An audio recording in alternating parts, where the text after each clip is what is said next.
Friends, ನಾವು ಮೊದಲನೇದಾಗಿ ನಮ್ಮ ಮೊಬೈಲ್ ಪ್ಲೇ ಸ್ಟೋರ್ ಮೂಲಕ ಉಮಾಂಗ್ ಆ್ಯಪ್ ಅನ್ನು ಡೌನ್ಲೋಡ್ ಮಾಡಿಕೊಂಡು ಲಾಗಿನ್ ಮಾಡ್ಕೋಬೇಕಾಗುತ್ತೆ. ನೋಡಬಹುದು, ನಾನು ಇವಾಗ ನನ್ನ ಮೊಬೈಲ್ನಲ್ಲಿ ಉಮಾಂಗ್ ಆ್ಯಪ್ ಅನ್ನು ಇನ್ಸ್ಟಾಲ್ ಮಾಡಿ ಲಾಗಿನ್ ಮಾಡಿದ್ದೇನೆ. ಅದೇ ತರ ನೋಡಬಹುದು ಫ್ರೆಂಡ್ಸ್, ಇಲ್ಲಿ ಫಸ್ಟ್ ಸರ್ಚ್ ಬಾಕ್ಸ್ ಅಲ್ಲಿ EPFO ಅಂತ ಕೊಟ್ಟು ಸರ್ಚ್ ಕೊಡಬೇಕಾಗುತ್ತೆ. ಬನ್ನಿ ಫ್ರೆಂಡ್ಸ್, ನಾವು ಇವಾಗ EPFO ಅಂತ ಕೊಟ್ಟು ಸರ್ಚ್ ಕೊಡೋಣ.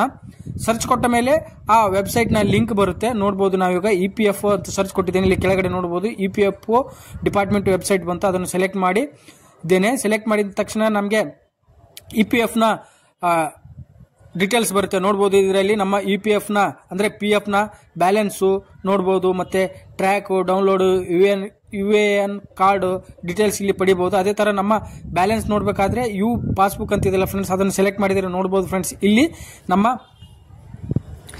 PF ಖಾತೆಗೆ ಎಷ್ಟು ಕಂಪನಿಗಳು ಲಿಂಕ್ ಇದೆ, ನಾವು ಎಷ್ಟು ಕಂಪನಿಯಲ್ಲಿ ಕೆಲಸ ಮಾಡಿದೀವಿ ಅಷ್ಟು ಕಂಪನಿಗಳ ಬ್ಯಾಲೆನ್ಸ್ ಬರುತ್ತೆ. ನೋಡಬಹುದು ಫ್ರೆಂಡ್ಸ್, ಇಲ್ಲಿ ನಮ್ಮ ಕಂಪನಿಯ ಡೀಟೇಲ್ಸ್ ಬಂತು. ನೋಡಬಹುದು ಫ್ರೆಂಡ್ಸ್, ಇಲ್ಲಿ ನಾನು 2 ಕಂಪನಿಯಲ್ಲಿ ಕೆಲಸ ಮಾಡಿದ್ರಿಂದ 2 ಕಂಪನಿಯ ಡೀಟೇಲ್ಸ್ ಬಂತು. ಅದನ್ನು ಸೆಲೆಕ್ಟ್ ಮಾಡಿದ್ರೆ ನಮ್ಮ ಯಾವ ಕಂಪನಿಯಲ್ಲಿ ಎಷ್ಟು ಬ್ಯಾಲೆನ್ಸ್ ಇದೆ ಎನ್ನುವುದರ ಡೀಟೇಲ್ಸ್ ಇಲ್ಲಿ ಬರುತ್ತೆ. ನೋಡಬಹುದು ಫ್ರೆಂಡ್ಸ್, ಇದರಲ್ಲಿ ಏನೋ ಸರ್ವಿಸ್ ಎರರ್ ಬರ್ತಾ ಇದೆ, ಅದೇ ತರ ಬ್ಯಾಲೆನ್ಸ್ ತೋರಿಸ್ತಾ ಇಲ್ಲ. ನೆಕ್ಸ್ಟ್ ಮುಂದಿನ ವಿಡಿಯೋದಲ್ಲಿ ನಾವು ಬ್ಯಾಲೆನ್ಸ್ ಅನ್ನು ಚೆಕ್ ಮಾಡೋಣ. ನಾವು ಇವಾಗ ನಮ್ಮ PF ಖಾತೆಯ ಹಣವನ್ನು ಹೇಗೆ ವಿಡ್ರಾಲ್ ಮಾಡುವುದು ಎಂದು ತಿಳಿದುಕೊಳ್ಳೋಣ.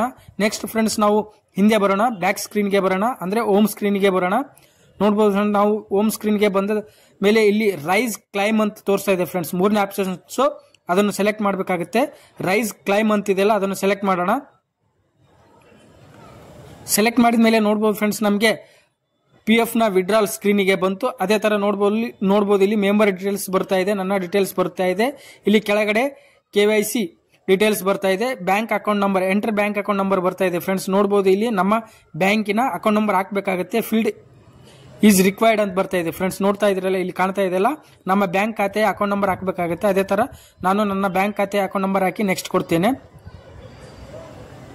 ನೋಡಬಹುದು, ಇವಾಗ ನನ್ನ ಬ್ಯಾಂಕ್ ಖಾತೆಯ ನಂಬರ್ ಹಾಕಿ ನೆಕ್ಸ್ಟ್ ಕೊಟ್ಟಿದ್ದೇನೆ. ಅದೇ ತರ ನನ್ನ ಸರ್ವಿಸ್ ಡೀಟೇಲ್ಸ್ ಹಾಕಬೇಕಾಗುತ್ತೆ. ಯಾವ ಕಂಪನಿಯಲ್ಲಿ ನಾನು ವಿಡ್ರಾ ಮಾಡ್ತಾ ಇದ್ದೇನೆ, ಕಂಪನಿಯನ್ನು ಸೆಲೆಕ್ಟ್ ಮಾಡಬೇಕಾಗುತ್ತೆ. ನೋಡಬಹುದು, ಇಲ್ಲಿ ಕಂಪನಿ ಒಂದೇ ತೋರಿಸ್ತಾ ಇದೆ. ನಾನು ಆ ಕಂಪನಿಯನ್ನು ಸೆಲೆಕ್ಟ್ ಮಾಡಿ ನೆಕ್ಸ್ಟ್ ಕೊಡ್ತಾ ಇದ್ದೇನೆ. ಕೆಳಗಡೆ ನೆಕ್ಸ್ಟ್ ಅಂತ ಕಾಣುತ್ತಲ್ಲ ಫ್ರೆಂಡ್ಸ್, ನೋಡ್ತಾ ಇದ್ರಲ್ಲ, ನೆಕ್ಸ್ಟ್ ಕೊಡ್ತಾ ಇದ್ದೇನೆ.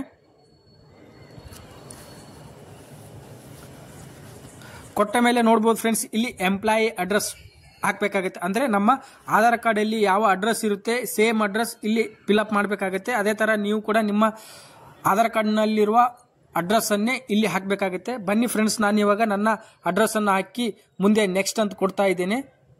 ಫ್ರೆಂಡ್ಸ್, ನೋಡಬಹುದು, ಇವಾಗ ನಾನು ನನ್ನ ಅಡ್ರೆಸ್ ಅನ್ನು ಫಿಲ್ಅಪ್ ಮಾಡಿದ್ದೇನೆ. ಅದೇ ತರ ಇಲ್ಲಿ ಕೆಳಗಡೆ ನೆಕ್ಸ್ಟ್ ಅಂತಿದೆಯಲ್ಲ ಫ್ರೆಂಡ್ಸ್, ನೆಕ್ಸ್ಟ್ ಕೊಡ್ತಾ ಇದ್ದೇನೆ. ನೆಕ್ಸ್ಟ್ ಕೊಟ್ಟ ನಂತರ ನನಗೆ ಕ್ಲೈಮ್ ಫಾರ್ಮ್ ಸೆಲೆಕ್ಟ್ ಮಾಡಬೇಕಾಗುತ್ತೆ. ನೋಡಬಹುದು, ಇಲ್ಲಿ ಫಾರ್ಮ್ 31 ಅಂತಿದೆಯಲ್ಲ, ಅದನ್ನು ಸೆಲೆಕ್ಟ್ ಮಾಡಿ ಇಲ್ಲಿ ಕೆಳಗಡೆ ಒಂದು ಚೆಕ್ ಬಾಕ್ಸ್ ಬರುತ್ತೆ ಫ್ರೆಂಡ್ಸ್. ನೋಡಬಹುದು, ಫಾರ್ಮ್ 31 ಸೆಲೆಕ್ಟ್ ಮಾಡಿದ ಮೇಲೆ ಯಾವುದಕ್ಕೋಸ್ಕರ ನೀವು PF ವಿಡ್ರಾಲ್ ಮಾಡ್ತಾ ಇದ್ದೀರಿ ಅನ್ನೋದರ ಡೀಟೇಲ್ಸ್ ಸೆಲೆಕ್ಟ್ ಮಾಡಬೇಕಾಗುತ್ತೆ. ನೋಡಬಹುದು, ಇದರಲ್ಲಿ ನಿಮಗೆ ಯಾವುದಕ್ಕೆ ಬೇಕು ದುಡ್ಡು ಅದನ್ನು ಸೆಲೆಕ್ಟ್ ಮಾಡಿ ನಿಮಗೆ ಎಷ್ಟು ಅಮೌಂಟ್ ಬೇಕು ಇಲ್ಲಿ ಅಮೌಂಟ್ ಹಾಕಬೇಕಾಗುತ್ತೆ. ನೋಡಬಹುದು ಫ್ರೆಂಡ್ಸ್, ಇಲ್ಲಿ ಇವಾಗ ನಾನು ನನ್ನ ಅಮೌಂಟ್ ಅನ್ನು ಹಾಕ್ತಾ ಇದ್ದೇನೆ. ಅದೇ ತರ ಇಲ್ಲಿ ಕೆಳಗಡೆ 2 ಬಾಕ್ಸ್ ಬರ್ತಾ ಇದೆ. ನೋಡಬಹುದು ಫ್ರೆಂಡ್ಸ್, 2 ಬಾಕ್ಸ್ ಅನ್ನು ರೈಟ್ ಮಾರ್ಕ್ ಮಾಡಿ ಇಲ್ಲಿ ಕೆಳಗಡೆ ಗೆಟ್ ಆಧಾರ್ OTP ಅಂತಿದೆ ಫ್ರೆಂಡ್ಸ್. ನೋಡಬಹುದು, ನಾವು ಇವಾಗ ಗೆಟ್ ಆಧಾರ್ OTP ಅಂತಿದೆಯಲ್ಲ, ಅದನ್ನು ಸೆಲೆಕ್ಟ್ ಮಾಡಬೇಕಾಗುತ್ತೆ. ಸೆಲೆಕ್ಟ್ ಮಾಡಿದ ಮೇಲೆ ನೋಡಬಹುದು ಫ್ರೆಂಡ್ಸ್, ಇಲ್ಲಿ ನಮಗೆ ನಮ್ಮ ಆಧಾರ್ಗೆ ಯಾವ ಮೊಬೈಲ್ ನಂಬರ್ಗೆ ಲಿಂಕ್ ಇರುತ್ತೆ ಆ ಮೊಬೈಲ್ಗೆ ಒಂದು OTP ಬರುತ್ತೆ. OTP ಅನ್ನು ಇಲ್ಲಿ ಹಾಕಿ ಸಬ್ಮಿಟ್ ಮಾಡಿದ್ರೆ ನಮ್ಮ PF ಖಾತೆಯಲ್ಲಿರುವ ಹಣವು ನಮ್ಮ ಖಾತೆಗೆ ಜಮಾ ಆಗುತ್ತದೆ ಫ್ರೆಂಡ್ಸ್. ಓಕೆ ಫ್ರೆಂಡ್ಸ್, ನಿಮಗೆ ಈ ವಿಡಿಯೋ ಇಷ್ಟ ಆಗಿದೆ ಅನ್ಕೋತೀನಿ. ಇಷ್ಟವಾದರೆ ಲೈಕ್ ಮಾಡಿ, ಶೇರ್ ಮಾಡಿ, ನನ್ನ ಚಾನಲ್ ಅನ್ನು ಸಬ್ಸ್ಕ್ರೈಬ್ ಮಾಡ್ಕೊಳ್ಳಿ ಅಂತ ಹೇಳ್ತಾ ಬನ್ನಿ